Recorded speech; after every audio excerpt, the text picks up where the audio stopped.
Hey, so in this video I will tell you how I suffered from racism while searching for a remote job to become a digital nomad.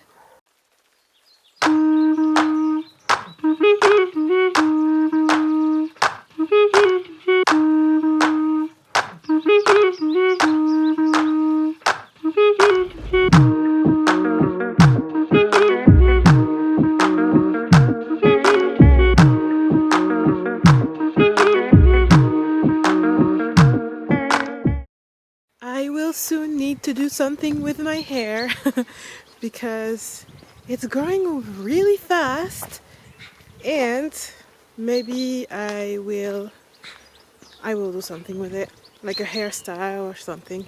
Anyway, you're not here for this. This is the golden hour. So beautiful. So yes, I'm searching for a remote job to become a digital nomad. This is my new goal of 2025. This is how I want to travel for my next trip, because I've been backpacking for a while and I've been backpacking in a certain way. I'm talking about which way I was backpacking in many videos, and also I made a video about all the ways to backpack that I discovered through my own experiences or through meeting people that were backpacking this way.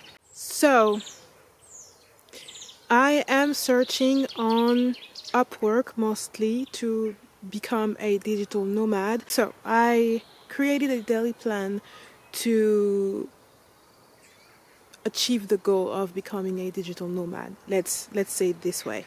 And the daily plan is doing a lot of different things, but like every day. And every day I want to do this, just to give me a goal and to, to create my path towards this main goal, okay, of becoming a digital nomad. Anyway, so I also did a video about all the things that I'm doing daily to get there. And one of the things is to apply to a job every day, at least one.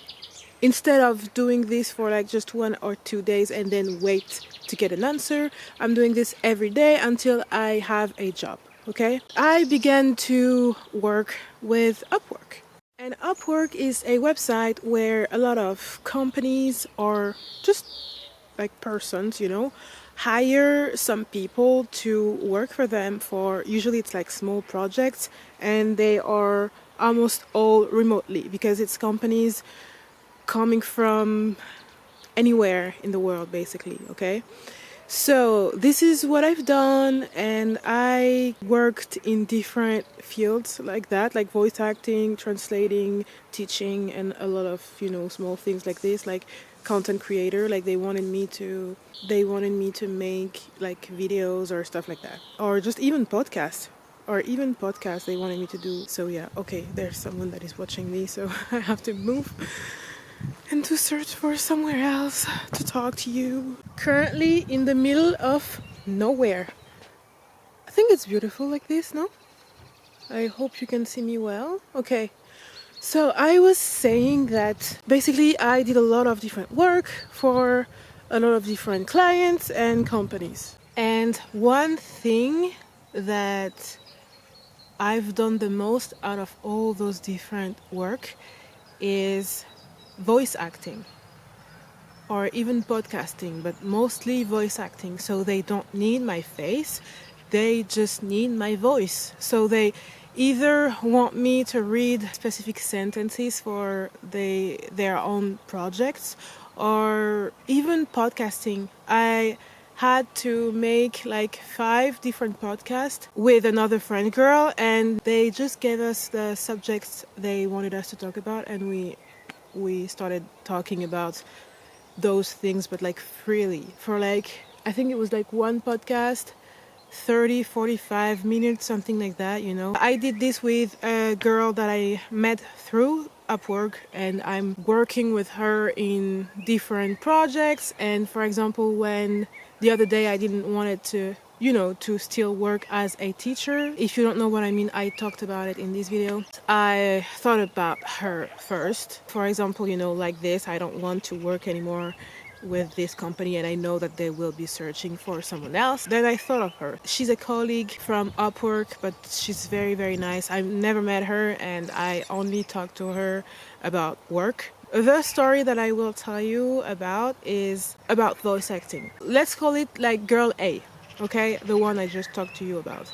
Girl B was Girl B, and I talked to her with like we met in a project, like all of us, like we had to work in a specific project, and we all three of us worked together, and this is how I also met like Girl A. Okay, I'm closer to Girl A, but Girl B is very, she's very nice, and she reached to me for a project that she was doing and she needed someone else. So I was so happy that she thought about me because we were not talking to each other anymore. The project we've been on was done and I never kept touch with her. So she reached out to me to work with her on a project of voice acting. The requirement was to speak French, to have like native French accent, which it's just ridiculous. Like, okay, it doesn't mean really anything because do they mean like Parisian accent or do they mean like accent from the south of France, which is like totally different if you're coming from like Marseille and if you're coming from Toulouse and if you're coming from Paris, then it's totally different. Like all three of them are different accent, okay? But anyway, my accent will be closer to the Parisian like accent. Let's say it this way. Yeah, I mean, I French is my first language. I don't have any other accent than the one in my region in France. You will understand why I'm saying this to you specifically. They said, we actually need someone that speaks French with like no accent. And I was like, yeah, I don't have any accent. That's perfect. Like, I'm French. They said, no, it's like voice acting, but we will do other projects with black people, basically. I was like, yeah, but we're talking about acting, voice acting. We're talking about voice acting. We don't need there's no what the fuck. You know what I mean? How can people know that I'm black by just talking? It's not like I grew up somewhere, in Africa or somewhere in America, and there's a lot of black people there. So people, when they hear my accent, they can, pinpoint where I come from. It's not like that at all. All of this happened through this girl, actually. So this girl came to talk to me about this project, and everything that happened like through her. So them talking to me and me talking to them happened through her. So this girl thought I was born in France. So she literally told them she was born in France. Like, she's French. She has the French accent, even though that means nothing. But anyway, she has that French accent. And this girl was French too. They said, yeah, but no, we will do other project like we said with black people. This is a voice acting project. You cannot hear that someone is fucking black by just talking to that person. I'm sorry, this is racism. So this is in the borderline of racism and ordinary racism. If you don't know what is ordinary racism, I literally made a podcast about this, but ordinary racism doesn't mean the person is racist, but either what they're saying is racist or their action, and it comes from a lack of culture.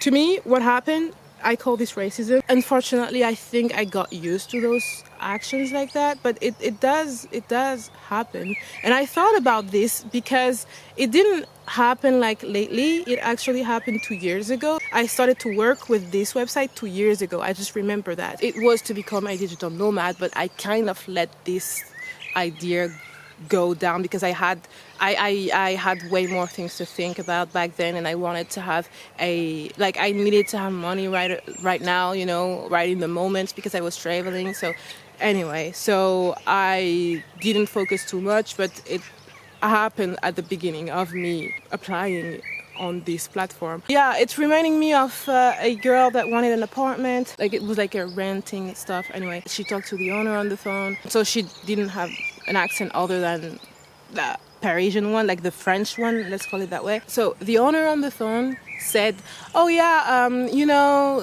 there's a lot of, like, she started to talk shit about black people basically. And the girl was like, oh, she thought I wasn't black because she thought, oh, she doesn't have an accent, so she's not black. And she was like, she's going to be surprised tomorrow when she will see me. Fucking crazy, right? Anyway, so it's getting dark, so I'm going to let you right now. Okay, so talk to you in another video, of course, about backpacking. Bye.